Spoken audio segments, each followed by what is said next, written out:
kind of breakbeaty. It is. It's super breakbeaty. Hi, I'm Khatumu. I'm PJ France. And we're going to take you behind our song, Matador.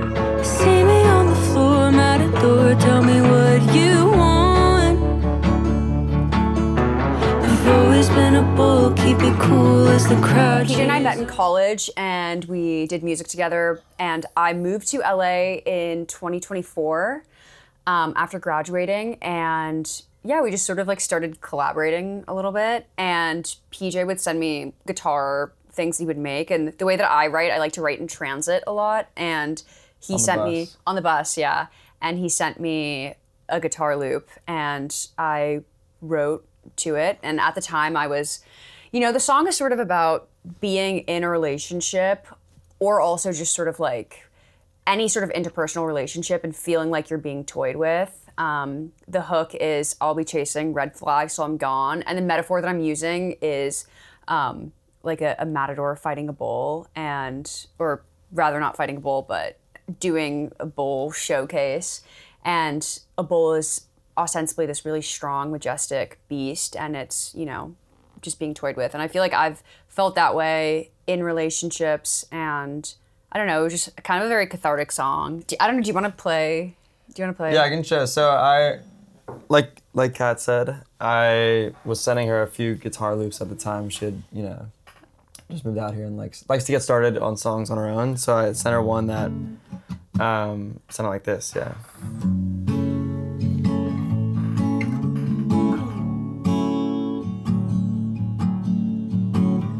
Yeah, and I just like, I loved that so much. I thought it was so great. Yeah. Kat wrote to it and sent me back this, and I can play the... Thank It's you. called Haven't Finished the Chorus, LMAO. Oh. This shit about to be so janky, but I just recorded this. And yeah, whatever, okay. Like broken mic. Thank you for my skin on the floor. Treat me like a matador who bled me to relief. The victor is the one who dies. Well, you hypnotize me into that belief. Leave me on the soil, the inner turmoil is gone. You can be the mad king, I can be the frontline pawn. And this is part I haven't figured out yet. And then we wrote this together. And then the crazy line comes in, whatever it is. And then this is verse 2. Okay. It was almost the whole song. Yeah. Except the last, like, 2 lines of It was the chorus. most of the song. I think like the end of the chorus was, we just like really needed help massaging that out. And how long do you think it took you to write that? I probably wrote it pretty quickly. I feel like especially when I'm in transit, I'm like, it's, I don't know, probably maybe 30, 40 minutes. The chorus took longer, like the end, the red flags thing, which we thought was really cool. And we wrote it with a writer, her name is Olivia Keeney. She's awesome. And Jameis Decay, and obviously PJ. And it was honestly one of the first times that I had done like a co-writing session like that. And I thought it was super fun. It's really, I enjoy having a song, you know, being pretty close to the finish line and having like collaborators that you trust a lot really flesh it out in a way that's like... We also, it wasn't here, it was in my old house, which was like, the room was tiny, and Yeah. I literally had to move, it was my bedroom, and I had to move the bed physically out of the room to Yeah. like fit like So 3 funny. people. Yeah. And so the bed is like in the backyard. We got like 4 people in the room. Okay, so verse 1 goes, thank you for my skin on the floor. You tripped me like a matador who bled me to relief. And I think it's the beginning of the song, it's a little bit sarcastic. I'm recognizing that I'm thanking someone for basically killing me, which is obviously not, obviously I wouldn't do that. I wouldn't thank someone for killing me, but it's, I think, showing, you know, when a bull and a matador are fighting, it can be, when the bull is injured, sometimes death is what it wants just because it, you know, it's in so much pain. And I think in the past I've been in relationships or even like I said, interpersonal relationships where I'm like, man, it might just be better if this were just like, if I don't know, if we just completely weren't even in each other's lives, you know, hence to death. And the line that I like that follows it a lot is, the victor is the one who dies. You hypnotized me into that belief. And yeah, again, that just sort of touches on somebody sort of toying with you and making you believe that, you know, your suffering is you, you know, winning, which is kind of not good. My favorite lyric in the song is verse 2, the very beginning, which is, I can be, I swear it's my favorite. Yeah. I can be your Rorschach test. When blood splatters, I swear it looks its best. And I have always been obsessed with those like visual tests that they give kids and are like, what do you see in them? And I don't know, I just thought it was a cool imagery of trying to find beauty in like dying again, which I think is the way that I cope a lot of times with like having a relationship end. I'm like, you know, the pain was pretty maybe, but yeah. I think the red flag analogy that comes in the chorus, again, is referring back to the matador and bull analogy, but also is just sort of very emblematic of the way that I think that I've walked through different relationships, whether they be romantic or interpersonal, just like chasing red flags and trying to find beauty in pain when I really shouldn't be doing that. I don't know. Right. And we came up with that line together.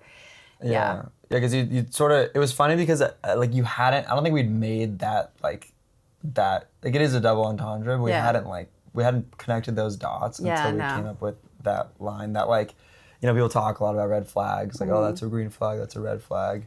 But you have these matador, which has been like, you know, a thing, a tradition or whatever in Spain or like a while.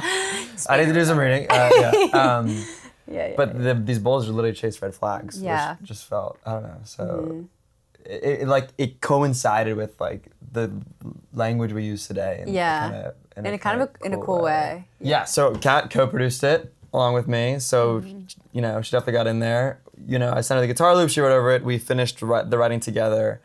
I produced out a first version we listened back to it actually recently, and it's, has some of the elements, but like the drums were totally different. It took time to really figure out the flow and what we wanted it to sound like. And at one point I sent it to Kat and she sort of added a bunch of stuff and then we finished it together. One of the main features of the song is this like chop that you have in the intro. It sounds like this all together.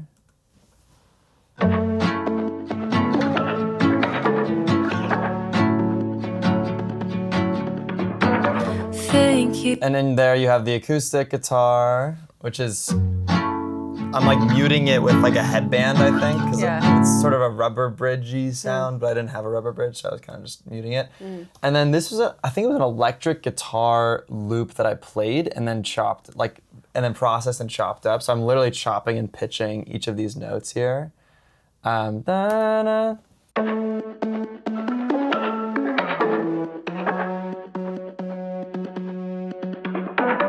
Which I thought was fun. I mean, I think something that's really cool about a lot of Khatumu's music is it just mixes a lot of these more acoustic folk elements, you know, banjo, acoustic guitar, all that stuff with some more processed elements. Some, you know, good old trap hats. I love trap hats. Some chopped up things. And I thought this was like a fun... Yeah. I wanted to introduce an element like that kind of off the bat. Fun fact, by the way, is like we were, again, looking at the session the other day, is like a scratch vocal that I think just recorded myself, right? Yeah, after the writing session, you went back and, you know, you tracked the song, basically. Like in my bed on like my broken mic. It's the same vocal and we were shocked. For most of the song, it's literally just that same vocal, which we would not do now. We would probably not do that. I mean, why should. Not? Yeah, here's the verse. Thank you for my skin on the floor. You treat me like a matador who bled me to relief. I love stuff like that. You sang that in like the original, your very first like Pass. voice memo you sent. Yeah. And I love taking moments like that and just like a little throwaway thing, and like making it a big thing. So like I think I'm singing harmonies on that line. And then I've got like a little vocoder thing too going there. And then I'm also doubling it with bass. Nice. Some cello. The victor is the one who dies. You hypnotize me into that belief. Lay me on the soil, the inner turmoil is gone. Maybe we just like solo the vocals to see what it sounds like. Like all the vocals? Yeah, I don't know. Maybe. You hypnotize me into that belief. Yeah, here's some stuff that Kat added. She added some little cello samples she found somewhere. This guy.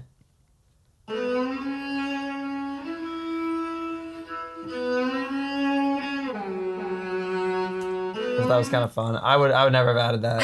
That was okay. Yeah, you got to introduce all the characters. You know, you got the vocoder, and then you get this little banjo lick going into the chorus, which I was just like, I was so stoked about. Yeah. That's PJ playing. And this guitar here felt like very sort of spaghetti western, but kind of felt like foreboding. Yeah. It's nice. The big thing we were struggling with too was originally the drums came in the first chorus, right there on that bit right there. And it just occurred to me, I'm like, oh, why the hell why are we putting the drums in so early? Like it's a haunting song. Yeah. Like we can sort of let that breathe. 100%. It's also like such a moment, I feel like, when they come in too. Right. Yeah. And we had this sort of post-chorus thing that wasn't feeling good, and then we took the drums out of the first chorus to really let that breathe, and then we sort of like, you get a little like drop after. I'll be chasing red flags till I'm gone. And then you get the drums.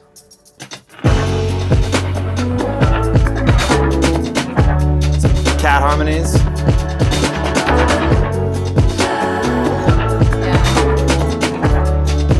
Cat loves to stack like a bajillion harmonies. Do you want to solo some of them maybe?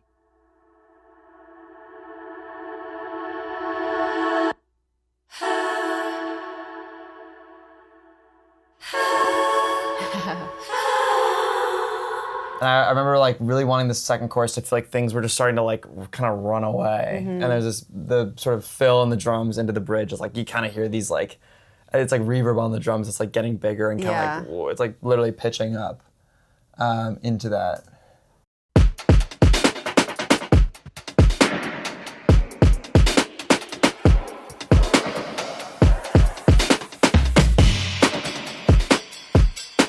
Hey, it's kind of breakbeaty. It is. It's super breakbeaty.